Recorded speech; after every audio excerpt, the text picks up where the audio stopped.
Allô Internet! Aujourd'hui, je vais te parler d'un sujet super intéressant. Si tu n'as pas vu ma série sur les Illuminati, je te recommande beaucoup d'aller la voir pour pouvoir comprendre de quoi on va parler aujourd'hui. Le premier épisode, ça s'appelle les Illuminati. Ensuite, le projet MK Ultra. Et aujourd'hui, on va parler du projet Monarch. Sans plus attendre, on s'y lance. Donc, le projet Monarch, c'est vraiment une continuation du projet MK Ultra. En fait, c'est surtout appelé MMC, Monarch Mind Control. Ça serait comme utilisé aujourd'hui de nos jours. Donc, la méthode du projet Monarch, c'est vraiment une dissociation mentale de la réalité. C'est beaucoup utilisé en psychologie. C'est comme un sujet va se séparer de son corps vraiment pour pouvoir survivre à des douleurs intenses. Par exemple, on entend beaucoup de témoignages des victimes de viol qui disaient par exemple que pour survivre au viol, il a fallu qu'elles se dissocient de leur corps puis qu'ils se voient en train de se faire violer comme si c'était une autre personne. Le projet Monarch, ça serait ça en quelque sorte. Le projet Monarch, ça serait contrôlé par les Illuminati, mais encore là, je dis les Illuminati, mais c'est un nouvel ordre mondial. Ça peut être les francs-maçons, c'est vraiment juste une élite qui contrôle le monde. Je dis les Illuminati, peut-être que les Illuminati n'existent pas, mais moi je crois qu'il y a vraiment une puissance mondiale qui contrôle tout. Et je les appelle les Illuminati, mais ça se peut qu'il y ait plusieurs groupes, moi je mets tout ça dans le même groupe. On dit que les Illuminati se serveraient de cette méthode pour contrôler l'armée, l'esclavagisme sexuel, trafic humain, et pour contrôler l'industrie du spectacle. Et c'est plus là-dedans qu'on va se concentrer. Tout d'abord, je veux juste dire que tout ce dont je parle, c'est juste des théories. Il n'y a vraiment rien qui a été prouvé. Je veux pas que vous partez en peur. Il n'y a pas de preuves concrètes comme de quoi que ça existe. C'est vraiment juste des hypothèses, des théories qui circulent sur l'Internet et qui m'intéressent beaucoup. Je vais te donner une petite définition que j'ai trouvée sur l'Internet. Comment ça marche? Ça serait un programme de torture systématique qui empêcherait le sujet de penser correctement. C'est des formes de torture, des fois discrètes, des fois plus intenses. Donc, on servirait de la douleur, la peur, les drogues, le manque d'oxygène, le froid, la chaleur, les vertiges. Et on conditionnerait le cerveau de la victime en lui imposant des pensées, des directives et des perceptions. Si par exemple le monde entier était contrôlé par les Illuminati, comme on croit, mais des fois ça pourrait être juste des mots. Juste des mots qu'on voit, puis à chaque fois qu'on les voit ou qu'on les lit, ça nous reconditionne à suivre les directives. Fait qu'on pense que les stars seraient contrôlées soit par de la drogue, par de la torture, de la douleur, ou par juste des trigger words. Puis c'est à cause de ça, fait que là, ils se serviraient des stars, des vedettes, des chanteurs pour eux, dans leur industrie, soit nous distraire ou nous conditionner nous-mêmes. Nous conditionner à quoi? À suivre le gouvernement, à acheter des produits. On voudrait que le sujet en question soit capable de suivre des indications, même si ça va à l'encontre de ses valeurs, de ses convictions. Ben, à cause justement du projet Monarch, il serait contrôlé. Et donc, le sujet se dissocierait complètement de sa propre personne. Par exemple, on en a parlé un peu de Beyoncé. C'est comme si Beyoncé était contrôlée par une entité, quelqu'un, qu'elle va faire des trucs qui sont vraiment contre ses valeurs. Quand Sasha Fierce prend possession de Beyoncé, Beyoncé a dit « c'est vraiment pas moi qui est sur scène ». Fait qu'elle serait comme capable de se dissocier de sa propre personne pour être contrôlée justement par, on dit, les Illuminati. Le sujet en question, quand il est contrôlé, il y aurait une personnalité complètement différente. Et on l'observe beaucoup chez les vedettes, dont je vais parler maintenant. Le symbole du monarque, du papillon, est vraiment utilisé parce qu'il représente comme une transformation. La chenille, qui est ensuite dans le chrysalide, ressort transformée, métamorphosée. Fait qu'on pense que la star, qui est la vedette, la chanteuse, par exemple Britney Spears, elle serait dans une chrysalide où on la conditionnerait, on lui mettrait des pensées dans la tête, on la contrôlerait et elle ressortirait en tant que papillon, complètement contrôlé par les Illuminati, quelqu'un de transformé. Pour la question du contrôle mental, on dit qu'environ 75% des sujets à être contrôlés seraient des femmes. C'est pourquoi je vais parler juste de des femmes, parce qu'elles sont plus tolérantes à la douleur, elles sont capables de se dissocier de leur propre personne plus facilement. J'ai déjà parlé de Katy Perry qui était probablement contrôlée dans mon autre vidéo. J'ai fouillé là-dessus et on a vu une séance de thérapie de Katy Perry qui est filmée de A à Z. Je pense qu'elle dure 50 minutes.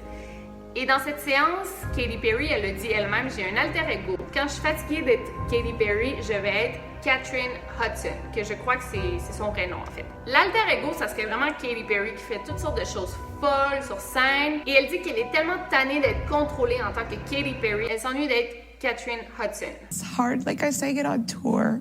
Okay. And it's hard because I'm ashamed. Oh. Because, of course, Katy Perry's so strong. We're talking to Catherine. She's sitting back. Plusieurs artistes ont des alter ego. Il y a Nicki Minaj qui dit qu'il y en a 2-3 alter ego. Il y en a une qui est anglaise, un autre que c'est un homme, je pense. Et quand elle en parle de ses alter ego, on peut voir vraiment une autre personnalité. The situation with you have many different alter egos, right? Oh yes. Roman is one, and then you Roman have... is one. Barbie is one. She's like the little innocent girl. I have Martha, who's Roman's mother. She's like a crazy lady from London. Elle aussi, elle a beaucoup changé. Avant, Nicki Minaj était considérée comme une rappeuse assez underground. Très bonne artiste, à ce que j'ai entendu dire. Get it poppin' like M80s or twin tray 80s. The hood's first lady, you know? Baby girl of the group. I'm also known as baby girl in the coupe. Never get me confused with baby girl in the hoop. Et maintenant, elle est vraiment culture pop, blonde, elle s'est fait blanchir la peau. Puis ça, la Nicki Minaj de maintenant, ça serait comme son alter ego.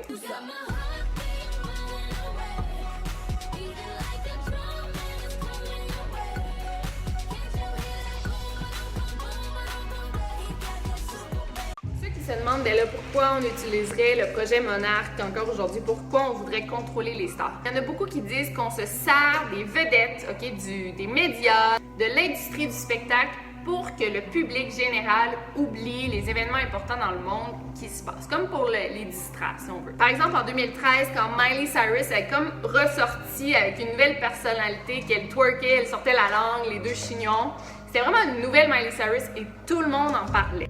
Pendant que c'est arrivé, c'était durant la crise globale en Syrie. Et quand Miley Cyrus a fait son apparition au MTV Video Music Award, ou je sais pas trop, c'est comme si le monde entier a oublié les événements de la Syrie. Je crois à cette théorie ou non, les faits sont là. Je veux dire, il y a une statistique qui a été montrée que durant cette période où Miley Cyrus a comme changé de style vraiment drastiquement, ben sur une échelle de 1 à 100, ils font des échelles de 1 à 100 sur Google, les recherches. Et Miley Cyrus était numéro 100, le sujet qui est plus cherché. Et le sujet de la série est tombé à 2%. Si les changements des vedettes, les gros scandales sont pas contrôlés par les médias, c'est un drôle de hasard, vraiment. Je crois que le meilleur exemple d'une star qui est contrôlée par l'industrie, ça serait vraiment Britney Spears. Au début, Britney Spears, elle faisait affaire avec Disney. Et du jour au lendemain, à l'âge de 16 ans, ils l'ont popularisé avec Hit Me Baby One More Time. Et juste le titre Hit Me Baby One More Time, ça porte à confusion le titre, mais ce qui est vraiment le plus choquant, c'est qu'elle avait 16 ans, c'est encore une petite fille, on s'entend. Puis on voulait vraiment la sexualiser.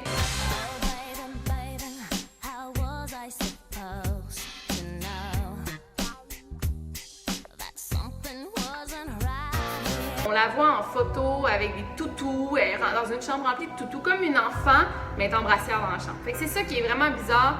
Elle était vraiment contrôlée par l'industrie, il n'y a pas d'autre chose à dire. Mais c'est vraiment drastique. Là. Je sais pas si vous voyez, quand Britney Spears elle a commencé sa carrière, I'm not a girl, not yet a woman, comme encore une petite fille, elle dit qu'elle est en transition dans l'adolescence. Puis d'une année à l'autre, comme ça, elle a sorti I'm a Slave for You. Fait que c'est un gros changement drastique. En passant, I'm a Slave for You, il n'y a genre rien de plus révélateur que ce titre-là. Je suis une esclave. Je ne sais pas si vous vous rappelez, Madonna, c'était vraiment une vedette là. Dans les années 2000, 2010 et bien avant ça, mais dans les années 2000, j'étais jeune et Madonna, c'était un big deal. Là, on n'en entend plus du tout parler.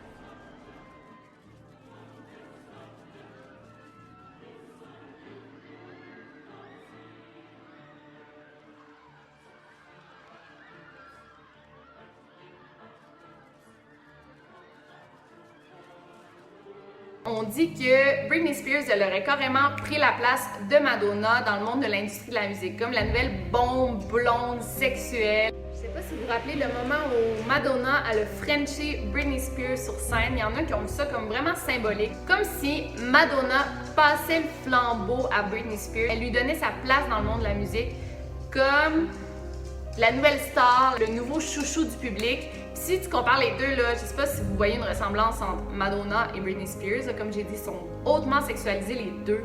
Des belles filles, blondes, Tout le monde s'intéresse à leur vie privée. Il y a plusieurs autres stars aussi qu'on peut voir une ressemblance. Par exemple, Marilyn Monroe, Anna Nicole Smith, Miley Cyrus, Madonna, Britney Spears et maintenant Katy Perry qui s'est teint en blond. Toutes ces femmes-là sont toutes blondes, super médiatisées. Le public en demande toujours. C'est vraiment étrange ce phénomène-là. Je radote, mais tout ça pour dire que après le French de Britney Spears et Madonna, Britney Spears est vraiment tombée en enfer. Elle a vraiment eu un gros down, un comportement autodestructeur, comme si elle essayait là, de se séparer des Illuminati, comme si avant, là, en tant que Britney Spears, jeune fille, 16 ans, sexuelle, était contrôlée, puis elle a eu son breakdown, puis elle a complètement décidé de se séparer des médias. Puis qu'est-ce qu'elle a fait pour faire ça? Elle a fait la seule chose qui la séparait de toutes les autres stars blondes, sexy. Elle s'est rasée la tête.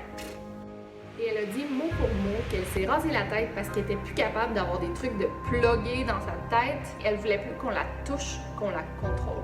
Dès qu'elle s'est rasée la tête, on a comme vu des sortes d'alter ego qui revenaient la contrôler. Par exemple, Britney Spears, on la voit souvent avec un accent british, genre, pas rapport, elle vient des États-Unis. Please stop it. Leave me alone. Will. Heidi! C'est comme si elle avait différentes personnalités qui prenaient contrôle d'elle. C'est difficile de pas voir une cohérence entre tout ça, entre Britney Spears qui s'est rasée la tête complètement, Katy Perry qui vient de le faire. Okay? Elle s'est rasée la tête, elle s'est teinte en blonde, et Miley Cyrus qui a fait pareil. Puis les trois, ils ont vraiment changé de style de musique, style de personnalité, style vestimentaire. Katy Perry, elle a dit qu'elle s'était rasée les cheveux parce qu'elle avait besoin de se reconnecter avec sa vraie personne, Catherine Hudson. I so badly want to be Catherine Hudson that I don't even want to look like Katy Perry anymore sometimes.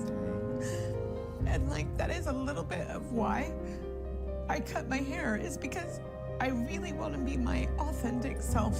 Miley Cyrus, quand elle s'est rasée les cheveux, coupé les cheveux courts, changé de personnalité, elle le fait parce qu'elle a dit qu'elle était plus capable de prétendre d'être quelqu'un qu'elle n'était pas. Mais je trouve ça étrange quand même que dans l'industrie de la musique, ce qu'on exploite le plus, c'est des jeunes adolescentes prépubères, sexy, sexuelles.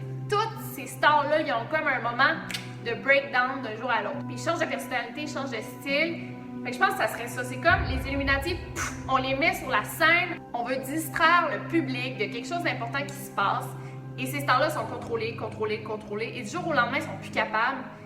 Puis ils vont tous se raser la tête ou avoir un gros changement de style ou genre un gros changement de personnalité qui te dit ouais, ils sont fuckés, ils ont un burn-out. Mais non, c'est juste qu'ils redeviennent à leur apparence normale. J'espère que vous avez aimé cette vidéo-là, elle est vraiment all over the place. Là, je parle de genre plein d'affaires. Mais c'est comme une continuation du projet MK Ultra. Laissez-moi un thumbs up si vous avez aimé. Donc on se revoit la semaine prochaine pour un nouveau Fridays. Over and out.